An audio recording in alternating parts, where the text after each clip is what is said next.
नमस्कार दोस्तों, स्वागत है आप सभी का क्रिक इन्फॉर्मर में। तो आईपीएल टीम के स्क्वाड एनालिसिस के इस तीसरे कड़ी में हम लोग आरसीबी टीम का स्क्वाड एनालिसिस करेंगे।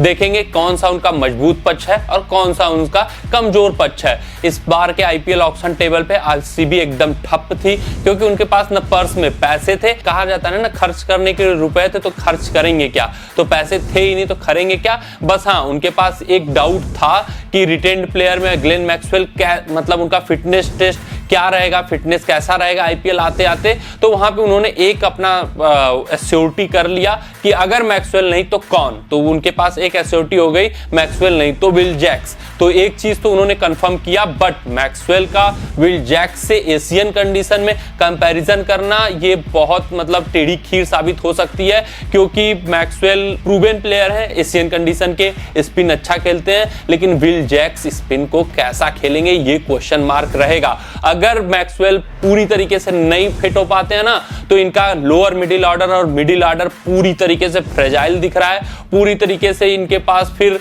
अनएक्सपीरियंस्ड प्लेयर के ऊपर ओवर डिपेंडेंसी हो जाएगी, वो सब उतना परफॉर्मेंस नहीं दे पाए तब लेने के देने पड़ सकते हैं आरसीबी को। तो इनका मिडिल ऑर्डर और लोअर मिडिल ऑर्डर काफी फ्रेजाइल है, क्योंकि इनके लोअर मिडिल ऑर्डर में कार्तिक के ऊपर पूरी तरीके से डिपेंडेंट है और मिडिल ऑर्डर में मैक्सवेल के ऊपर। अगर मैक्सवेल पूरी तरह से नहीं फिट हो पाते हैं तो फिर इनको विल जैक्स के ऊपर जाना पड़ेगा, और विल जैक्स कैसा प्रदर्शन करेंगे ये किसी को नहीं पता। अगर कार्तिक वो प्रदर्शन नहीं कर पाते जो पिछले साल का प्रदर्शन था, फिर लेने के देने हैं इनके तय हैं। तो आइए हम लोग देख लेते हैं स्क्वाड एनालिसिस, क्या क्या इनके स्ट्रॉन्ग पॉइंट है, क्या क्या वीक पॉइंट है।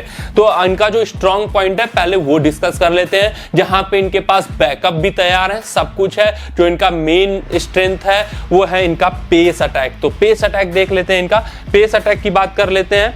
वहां पे पेस अटैक में इनके पास जॉस हेजलवुड, हर्षल पटेल और मोहम्मद सिराज, इनके तीन मेन पेसर हैं। तो मार्क आउट भी कर लेते हैं हम लोग जॉस हेजलवुड को, मोहम्मद सिराज को और हर्षल पटेल को। मोहम्मद सिराज कहाँ पे गए, यहाँ पे मोहम्मद सिराज हैं और हर्षल पटेल यहाँ पे हैं। तो ये तीन हमने मेन पेसर जो कि प्लेइंग 11 में भी जगह बनाएंगे, उनको मार्क कर लिया, यही खेलते हुए नजर आएंगे। अब बैकअप की बात करें तो बैकअप भी इनके पास मौजूद है। बैकअप में सिद्धार्थ कौल, इंडियन अगर कोई भी पेसर चोटिल होता है तो सिद्धार्थ कौल यहाँ पे है इनके पास, जो इनको रिप्लेस करेंगे। फिर इस बार इन्होंने रिश टॉपली को खरीदा हुआ है, जो कि जॉस हेजलवुड नहीं खेले या इंजरी कंसर्न हुआ तो उनके लिए बैकअप के तौर पे हैं। तो इन्होंने अपना पेस डिपार्टमेंट फिर से बॉलिंग पे कंसंट्रेट किया हुआ है एसआरएच की तरह, और पेस डिपार्टमेंट को काफी मजबूत रखा हुआ है। तो जो इनके बैकअप भी हैं वो भी सॉलिड है, और जो इनको मेन तेज गेंदबाज हैं वो भी सॉलिड है। सिराज भी काफी, इनका रिसेंट परफॉर्मेंस काफी उम्दा रहा है, और पिछली बार एक्सपेंसिव यही एक वीक लिंक थे पेस बॉलिंग में, लेकिन इस बार काफी उभर कर सिराज आ रहे हैं, काफी अच्छा प्रदर्शन कर रहे हैं। तो इनके पास एक पॉजिटिव और हो गया कि इनके तीनों पेसर अब स्पॉट ऑन है और अच्छा बॉलिंग कर रहे हैं। तो इनका जो पेस डिपार्टमेंट है वहां पे इनके पास भरमार है। अब इनके स्पिन डिपार्टमेंट की बात कर लेते हैं, जो देखने में तो अच्छा दिख रहा है, क्योंकि यहाँ पे वानिडू हसरंगा है, बट वानिडू हसरंगा नहीं तो कौन, तो इनका पास कोई जवाब नहीं है कि वानिडू हसरंगा नहीं तो कौन, क्योंकि कोई भी ऐसा इस स्क्वाड में आपको नहीं दिखेगा। अगर वानिडू हसरंगा चोटिल होते हैं, लेकिन ऐसा होता नहीं है कि स्पिनर्स चोटिल हो, बट स्टिल इनके पास कोई रिप्लाई नहीं है, वानिडू हसरंगा नहीं तो कौन, फिर ये बुरे फंसेंगे वहां पे। फिर अब हम बात कर लेते हैं वानिडू हसरंगा का साथ कौन देगा, वो है शहबाज अहमद और ग्लेन मैक्सवेल। मैक्सवेल खेले तो वो 2 ओवर की बॉलिंग कर जाएंगे और शहबाज अहमद 2 ओवर। इन लोग का ये रहता है कि मैक्सवेल लेफ्टी को बॉलिंग करते हैं और शहबाज अहमद जब राइटी रहता है तब बॉलिंग करते हैं। तो अपना इन दोनों में अपना 2-2 ओवर एडजस्ट करके टीमें मतलब आरसीबी चलती है। तो 2 ओवर ये, 2 ओवर मैक्सवेल करते हुए नजर आएंगे। तो आपका ये था स्पिन डिपार्टमेंट जो बॉलिंग करती हुई नजर आएगी। और स्पिन डिपार्टमेंट में क्या ड्रॉबैक है, इनके पास वानिडू हसरंगा का कोई रिप्लेसमेंट नहीं है।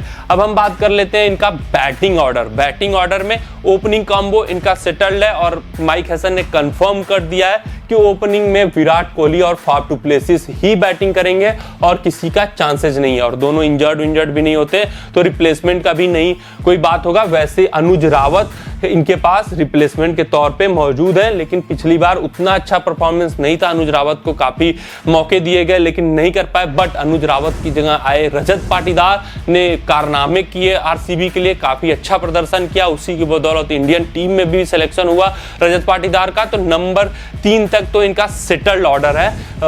विराट कोहली ओपनिंग करेंगे फाफ डु प्लेसिस के साथ, नंबर 3 पे रजत पाटीदार बैटिंग करते हुए आपको नजर आएंगे। तो ये इनका नंबर 3 तक बैटिंग ऑर्डर सेटल्ड है। लेकिन नंबर 4 पे आपको ग्लेन मैक्सवेल अगर पूरी तरीके से अनफिट होते हैं फिर वहां से इनकी बैटिंग ऑर्डर डमाडोल दिखेगी।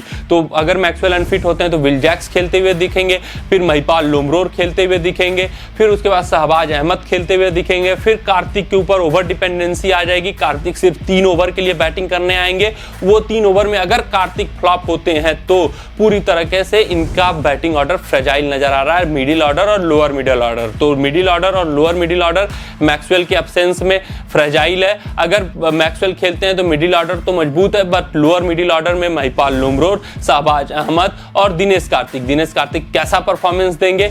पिछली बार तो काफी ही अनएक्सपेक्टेड परफॉर्म किया था, बट इस साल कैसा वो परफॉर्म करेंगे देखने लायक रहेगा। अगर कार्तिक फेल हुए तो फिर लेने के देने पड़ जाएंगे और पूरी के पूरा इनका आईपीएल बर्बाद चला जाएगा, जो कि इन्होंने ऑक्शन टेबल पे कार्तिक के अलावा किसी को अपने लोअर मिडिल ऑर्डर में मजबूत कड़ी नहीं रखा हुआ है। तो यहाँ पे एक वीक पॉइंट है।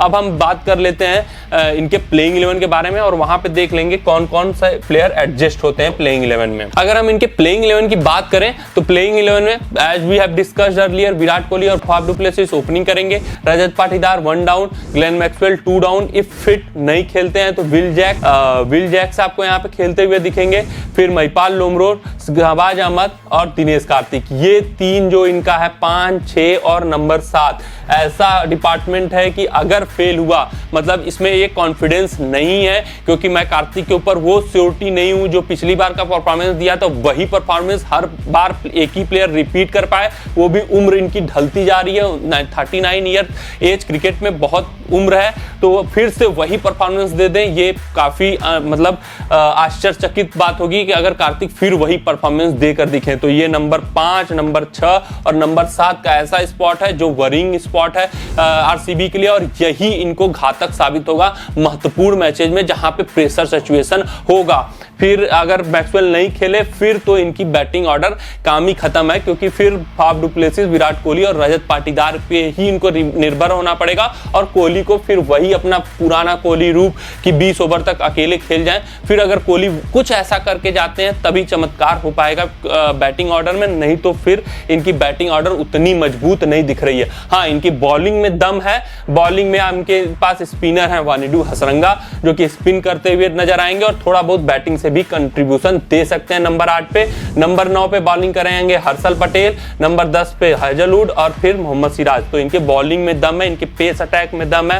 हर्षल पटेल, जोस हैजलवुड, मोहम्मद सिराज, इनके पास ऑप्शन भी है कि अगर हर्षल पटेल मोहम्मद सिराज नहीं तो कौन, तो इनके पास सिद्धार्थ कौल, फिर जोस हैजलवुड के बाद इनके रिप्लेसमेंट खोज के रखा हुआ है ऋषि टॉपली का, तो काफी बेहतरीन परफॉर्मेंस दे रहे हैं टॉपली भी, तो एक लाइक टू लाइक रिप्लेसमेंट भी हो जाते हैं। तो इनके बॉलिंग में दम है, लेकिन इनकी बैटिंग मिडिल ऑर्डर और लोअर मिडिल ऑर्डर काफी फ्रेजाइल है। अगर मैक्सवेल फिट नहीं होते हैं तो फिर तो लेने के देने इनको हैं और काफी ही इनको नुकसान उठाना पड़ सकता है महत्वपूर्ण मुकाबले में। तो आज के इस स्क्वाड एनालिसिस के वीडियो में बस इतना ही। बेंगलुरु का हमने देखा कि बैटिंग लाइनअप इनकी कमजोर दिख रही है, और अगले स्क्वाड एनालिसिस में हम लोग राजस्थान रॉयल्स का स्क्वाड एनालिसिस करेंगे। तब तक के लिए अपना ध्यान रखें। जय हिंद, जय भारत।